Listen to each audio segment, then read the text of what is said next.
창세기 32장 7절에서 12절 말씀, 자 우리 다 같이 한 목소리로 크게 읽습니다.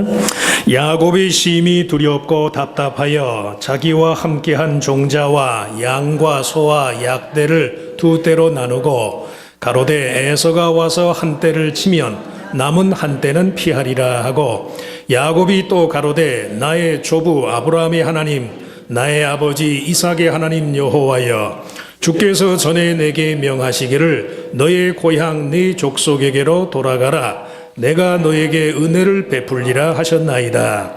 나는 주께서 주의 종에게 베푸신 모든 은총과 모든 진리를 조금이라도 감당할 수 없사오나 내가 내 지팡이만 가지고 이 요단을 건넜더니 지금은 두 때나 이루었나이다. 내가 주께 간구하오니 내 형의 손에서 에서의 손에서 나를 건져내시옵소서. 내가 그를 두려워하오면 그가 와서 나와 내 처자들을 칠까 겁내미니이다.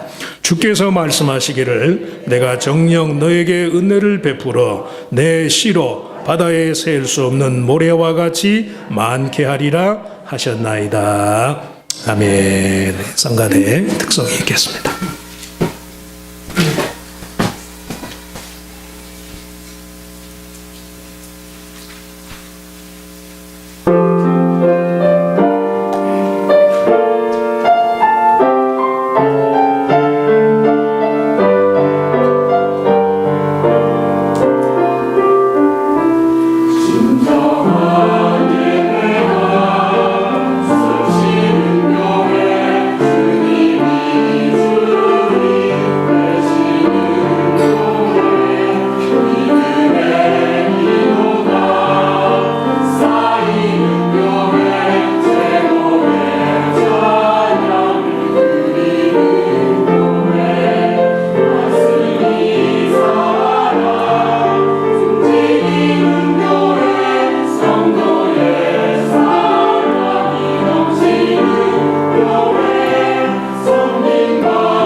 그런 교회가 될 줄로 믿습니다. 사랑의 불꽃이 일어나서 사랑의 불꽃이 일어나는 교회가 되기를 바랍니다. 자, 우리 같이 읽을 말씀을 가지고 심히 두렵고 답답할 때 오늘 보는 말씀 7절에 야곱이 심히 두렵고 답답하여 라는 말씀의 제목으로 같이 은혜를 나누고자 합니다. 시애틀에 가면 그 워싱턴 주립대학교가 있어요. 워싱턴 스테이트 유니버시티에. 거기 그 약학대학의 임상심리학 교수이면서 QPR이라는 그 자살 방지 인스티튜트 거기 대표이기도 하는 폴 퀴넷 그 교수가 있어요. 폴 퀴넷. 이 사람은 진화론자고 불교인이에요. 불교인. 낚시 철학이라는 책을 썼어요. Fishing Lessons. 오래된 책인데 낚시 좋아하시는 분들은 한번 읽어보시면 좋아요. 한국말로도 번역이 됐을 거예요. 낚시 철학, Fishing Lessons. 낚시를 주제로 하는 인생의 교훈이 많이 들어있어요. 그 양반이 그 책에서 인생에는 반드시 낚시할 때가 있다. 그런 그 제목의 글이 있는데 거기 그 여러 가지 경구들, 낚시와 관련한 인생을 교훈하는 여러 가지 경구들이 많아. 무지한 낚시꾼, 무지하다고 그랬지만 무식한 낚시꾼하고 입씨름하지 말아라. 그대는 얻을 게 없고 그는 잃을 게 없다. 한 번도 대어를 잡아본 적도 없는 사람이 그냥 낚시 잘한 것처럼 허풍을 드는 그런 무지한 낚시꾼하고는 말 섞지 말래. 열내지 말란 소리. 중년의 즐거움 가운데 하나는 멋진 물고기를 놓쳐도 화가 나지 않는 것이다. 예. 그럴 수 있으면 좋죠. 예. 나쁜 동행 사이에 좋은 낚시란 없듯이 좋은 동행 사이에 나쁜 낚시란 없다. 낚시 갈 때 같이 동행하는 분들을요, 좋은 분들하고 가셔야 돼. 성질 안 좋은 분하고 갔다가는 자기도 급해서 다 놓쳐버려. 예. 인생의 저 파트너를 잘 만나야 한다는 그런 말씀이에요. 물고기를 상냥하게 대하라. 그들은 함부로 대접받으려고 강물과 호수에 있는 게 아니다. 예. 자기가 잡는다고 해서 함부로 물고기 대하지 말라는 말씀이에요. 예. 최소한 낚시하러 가면은 내게 잡혀줄 물고기에 대해서 감사합니다. 기도하시고 낚시를 하시라고. 이런 말도 있어요. 물고기를 잡아서 먹으려면 재빨리 확실히 죽여라. 그대가 만약 물고기라면 어떻게 죽고 싶을지 생각해보고 그렇게 죽여라. 아, 참. 저도 회를 좋아하는데요. 횟집에 가면 생선이 그대로 살아있는데 그걸 회를 쳐가지고 먹는 순간에 생선이 살아있어요. 아, 참. 아무리 말 못하는 물고기라고 그렇게 익혀 먹든지 얼른 죽여서 그럼 먹든지 자기 살을 떼주면서 먹히는 그 생선의 심정이 얼마나 기가 막힐까. 그러니 그냥 회는 쳐 있는데도 그냥 꼬리가 움직이고 그냥 아가미가 움직이고 그래요. 그래도 이게 활어래나 활어. 참. 네. 또 물고기를 놓아주려면 제대로 다루어 얼른 놓아주어라. 그대가 물고기라면 어떻게 노연하고 싶을지 생각해보고 그렇게 놓아주어라. 예. 놓아주려면 빨리 놔주지 그냥 가지고 갈까 말까 하다가 나중에 그냥 비늘이 다 벗겨진 채로 놔주면 그 고기가 얼마나 힘들겠어요. 예. 인생 교훈이에요. 예. 인생에 필요한 세 가지 필수품이 음식과 물 그리고 물고기 미끼라고 말할 수 있는가? 그렇다면 그대는 인생을 아는 낚시꾼이다. 예. 그렇다고 그러잖아. 예. 인생을 아는 낚시꾼이다. 예. 그 책에서요, 이 양반이 진화론자니까 진화론의 창시자라고 할 수 있는 다윈의 말을 인용해 가지고 낚시는 시간과의 싸움이다. 손목시계가 지시하는 시간을 벗어나 자연의 시간에 자신을 맞추는 것, 그것이 낚시를 대표하는 매력이다. 그렇게 말했어요. 왜 낚시를 가는가, 사람이. 한국에 가면 사람들이 얼마나 바빠요. 그래도 낚시터에 가면, 주말에 낚시터에 가면 서울 근교의 낚시터는 그냥 사람이 미어 터져요. 그렇게 낚시하는 사람이 많아. 저렇게 한국 사람들 이렇게 바쁜데 왜 이렇게 젊은 사람들이 낚시도 뭐 아주 뭐 노인들도 아니고 젊은 사람들도 그 낚시를 좋아해요. 네. 손목시계가 지시하는 시간을 벗어나서 자연의 시간에 자신을 맞추는 법을 터득하기 위해서요. 그래서 사람이 낚시를 한대요. 네. 왜 이런 말씀을 드리느냐? 누구에게나 삶의 기회가 우연처럼 다가온다는 것, 또 그런 우연처럼 다가오는 삶의 기회를 내 것으로 삼기 위해서요, 우리들 자신이 이 힘으로 할 수 있는 것은 결코 없다는 사실을 깨닫는 데 있어서만큼은 낚시가 교훈하는 자연적인 세계관과 기독교의 세계관이요, 별반 다를 바가 없어요. 문제는 기회를 다스릴 줄 아는 마음, 뭔가 일생일대의 기회라고 여기는 것이 주어진 상황 속에서 우리들 각자의 대응 방식이 어떠해야 하는가, 이것을 알아야만 하는 데 있단 말씀이에요. 형의 장자권을 가로챈 일이 화근이 돼서요, 가족의 품을 떠나야 했던 야곱은 외삼촌 라반의 집에서 터부살이를 시작한 지 20년 만에 이제 드디어 거부가 되어서 고향 땅으로 돌아와요. 두 아내와 두 여종의 몸을 통해서 모두 그때까지 11아들, 아직 베냐민은 태어나기 전이니까 11아들과 고명딸 디나를 두었고, 거느린 재산이 오늘 말씀에 의하면 2대를 이룰 정도로 많아졌어요. 그야말로 입신양명을 이룬 것이고 이스라엘 12지파를 구성하기 위한 하나님의 구원사적인 계획, 그것을 위한 기초를 마련한 거예요. 그런데 그 모든 야곱 자신의 하나님 편에서의 성과에도 불구하고요, 20년 전 팥죽 한 그릇으로 형 에서를 유혹하여 그에게서 장자권을 빼앗은 일로 인해서 에서로 하여금 평생을 자신에 대한 복수심과 적개심에 젖은 삶을 살도록 한 이 야곱 자신의 인간적인 과오, 야곱의 인간적인 실수, 이것이 초래한 현실적인 삶의 문제점은 하나도 해결되지 않은 채로 남아있었더라는 그런 말씀이, 장자권, 영어는 primogeniture,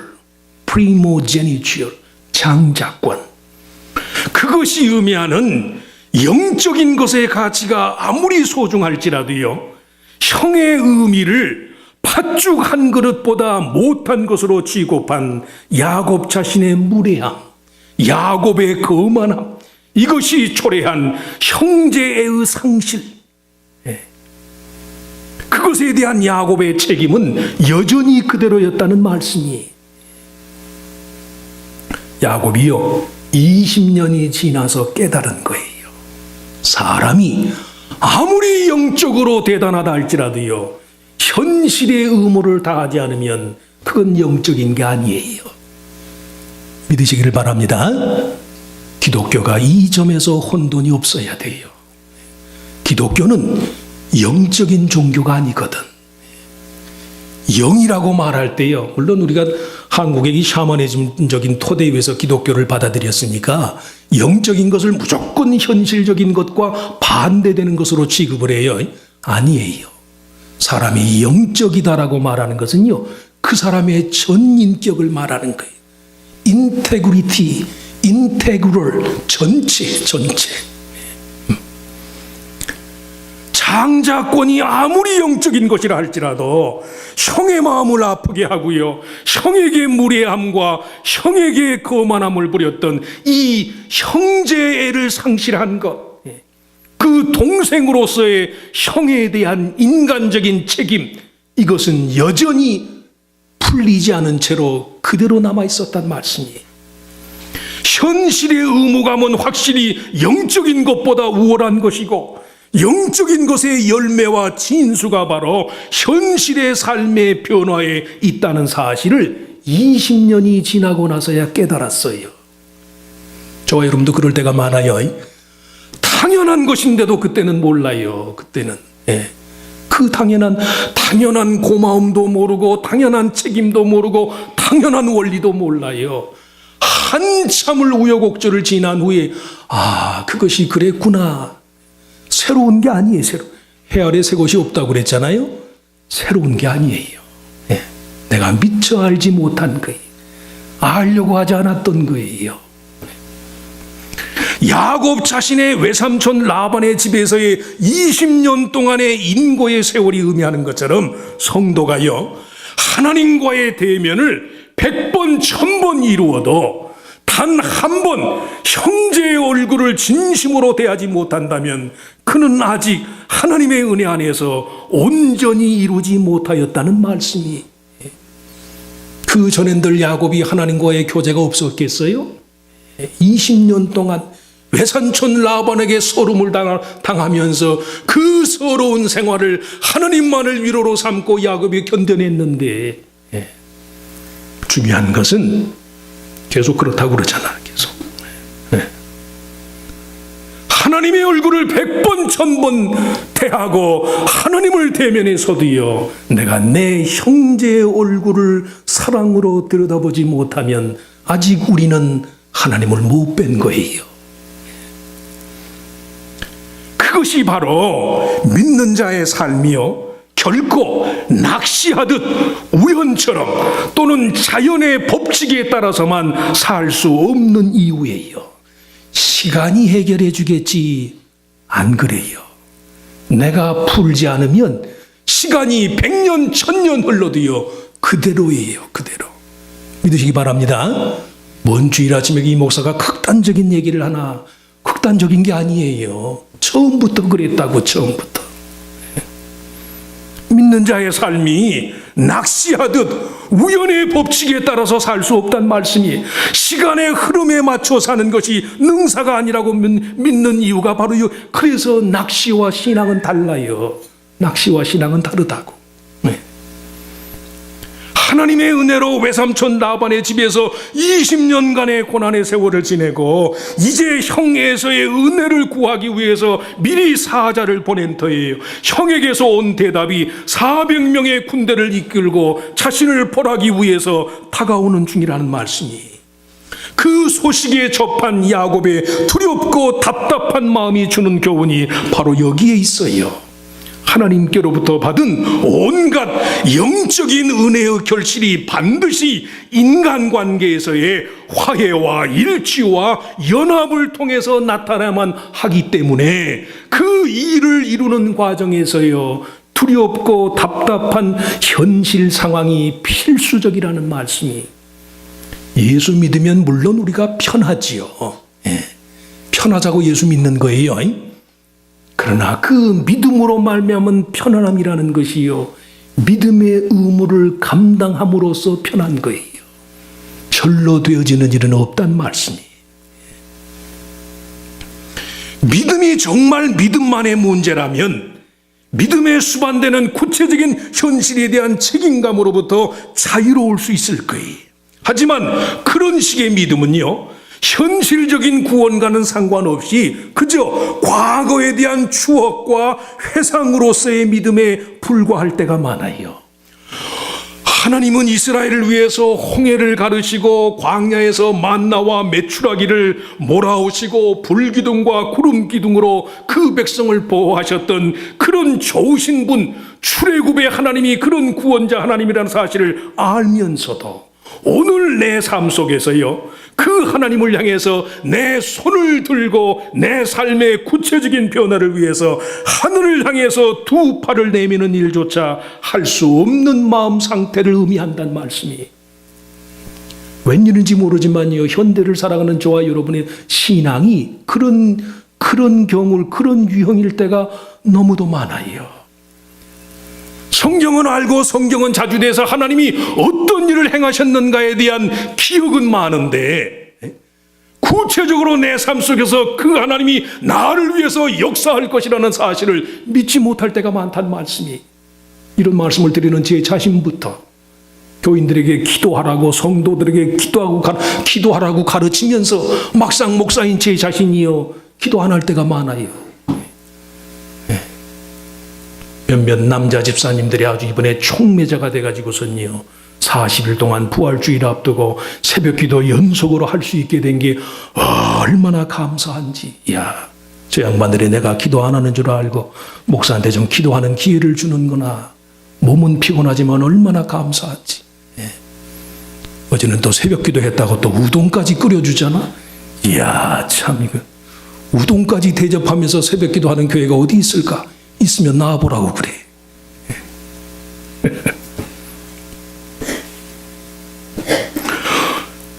오늘 자신의 삶 속에서 구체적인 변화를 위해서요 하늘을 향해 두 팔을 내미는 일조차 할 수 없는 그런 마음 상태로부터 벗어나야 돼요. 그러기 위해서 심히도 두렵고 답답한 마음이 있어야 돼요. 두렵고 답답해 하시길 바랍니다. 말 자체는 어폐가 있지만 그것이 기도하게 하니까 그만큼 전능하신 하나님께 대한 기대와 염원이 실질적이어야 한다는 그런 말씀. 야곱은 정말로 형에서가 두려웠어요.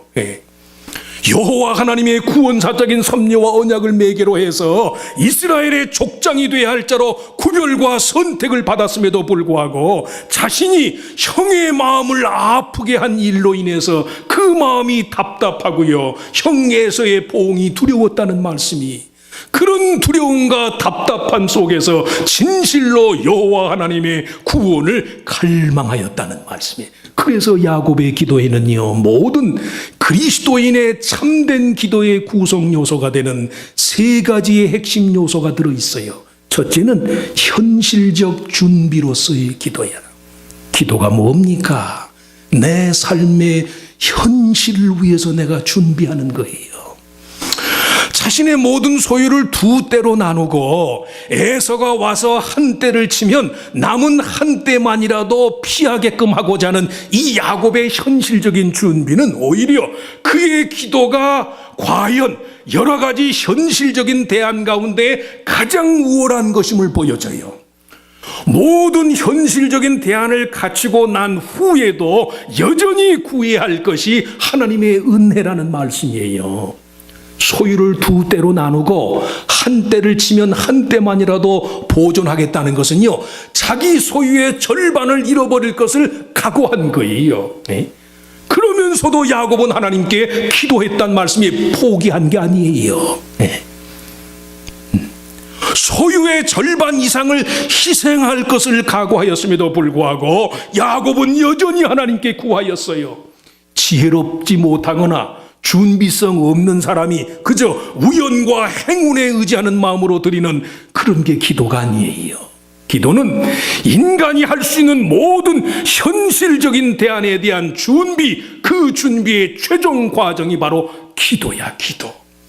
모든 것을 다 준비하였지만요 거기에 하나님의 은혜가 있어야 내가 준비한 것이 온전해질 수 있다는 말씀이. 기도는 장식이 아니에요, 장식이. 괜히 한참 하다가 할 말 없으면 기도합시다. 아니에요. 처음부터 기도하셨어야 되는 거야. 처음부터. 최선을 다하는 심정으로 최고의 것을 준비하기 위해서 드리는 것이 하나님께 대한 간구라는 말씀이. 야곱이 이게 똑똑하고 야곱이 간교한 사람이니까 그 순간에도 형 에서의 마음을 움직이기 위해서요 얼마나 조직적이고 계획적으로 에서를 만나는 준비를 해요. 사자들을 미리 보내고 선물을 보내고 때를 나누어서 피신할 건 피신시키고, 그리고 자기는 맨 뒤에서 그 많은 선물을 보면서 형 에서의 마음이 다 누그러진 다음에 그리고 이제 자기가 마지막에 짠 하고 형을 보려고 그랬지요. 그러면서도 야곱의 위대함은 그 인간적인 준비의 최종 과정을요 하나님께 기도하는 데 두었다는 말씀이에요. 그래서요, 기도는 실링, 인치심이에요. 인치심. 네, 인치심. 기도에 씨를 발라야 한다는 말씀이에요. 기도의 씨를. 둘째, 두렵고 답답한 마음으로 드린 야곱의 기도는요, 그 자신의 기억력의 강화, 그리고 생각을 바르게 하기 위함이었어요. 생각을 바르게 함. 매사에 꼭 기도하는 일만은 아니에요. 우리가 남에게 무엇을 청할 때도 누가 누구에게 어떤 마음으로 청하는지의 여부를 아는 것이 그게 굉장히 중요하잖아요. 성도가 하나님께 드리는 간청으로서의 기도도 마찬가지.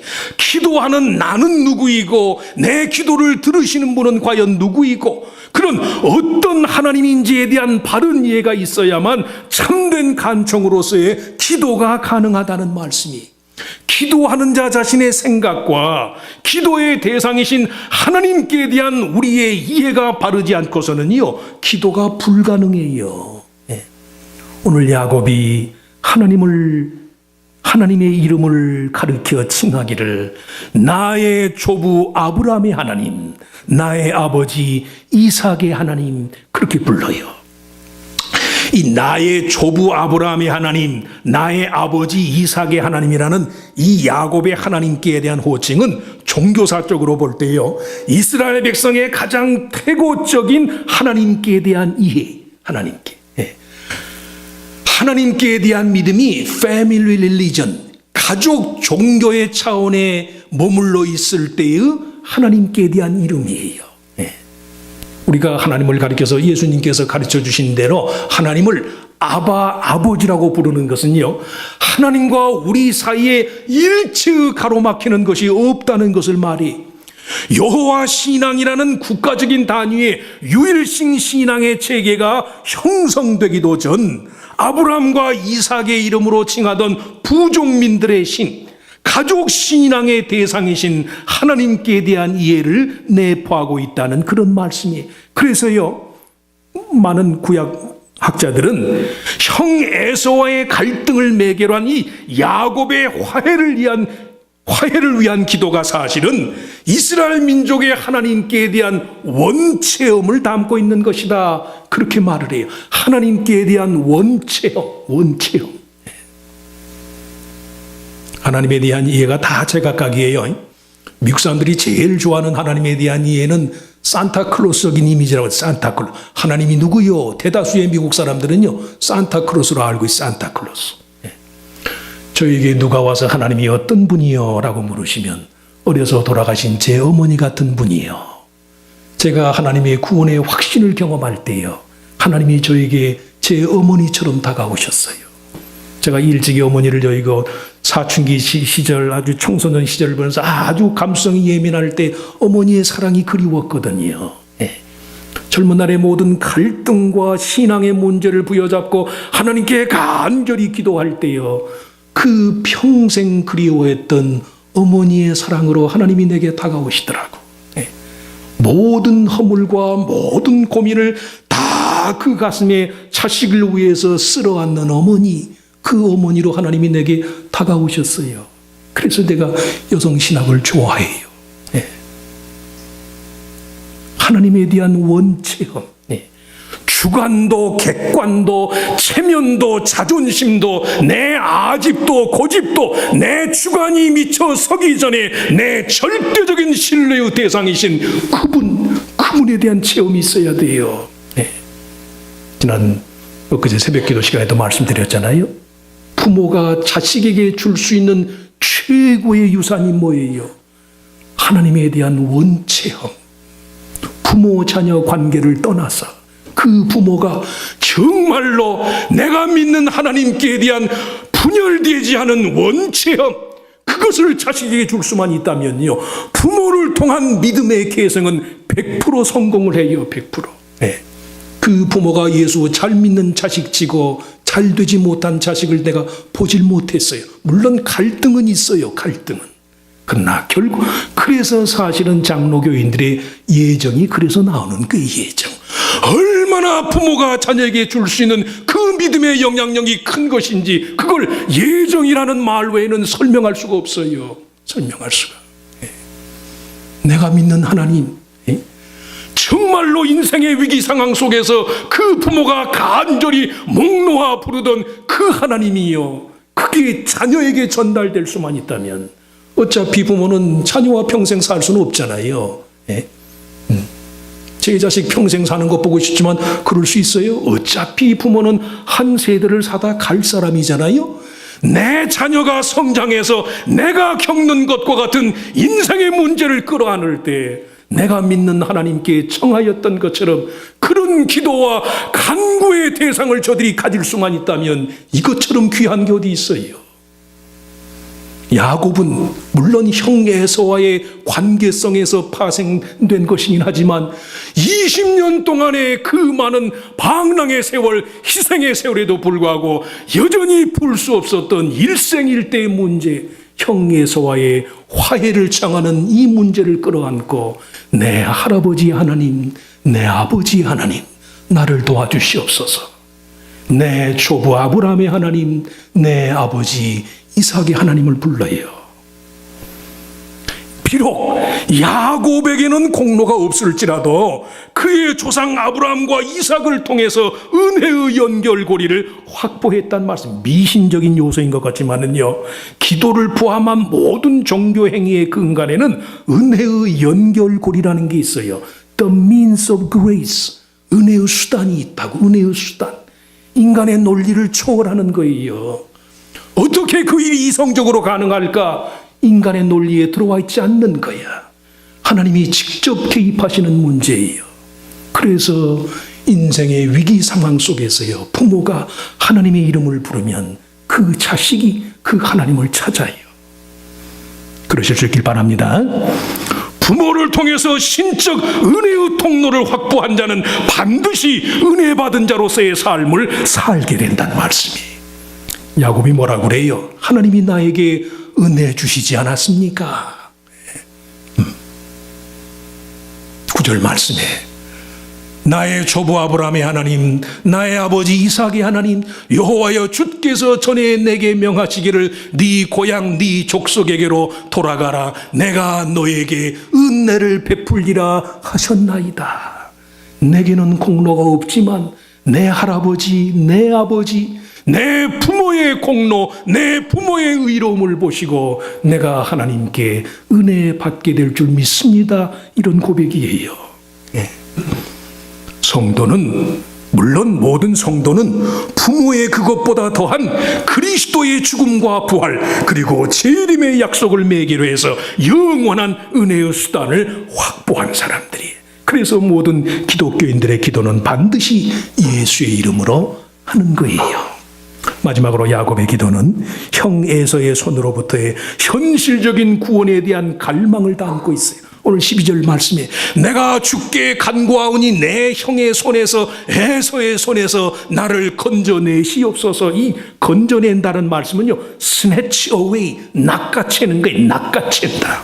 자기 자신을 대상으로 삼는 가장 구체적이며 개인적인 차원의 바램을 의미한다는 말씀이에요. 그래서 기도는요, 가장 성스러운 이기주의예요. 가장 성스러운 이기주의.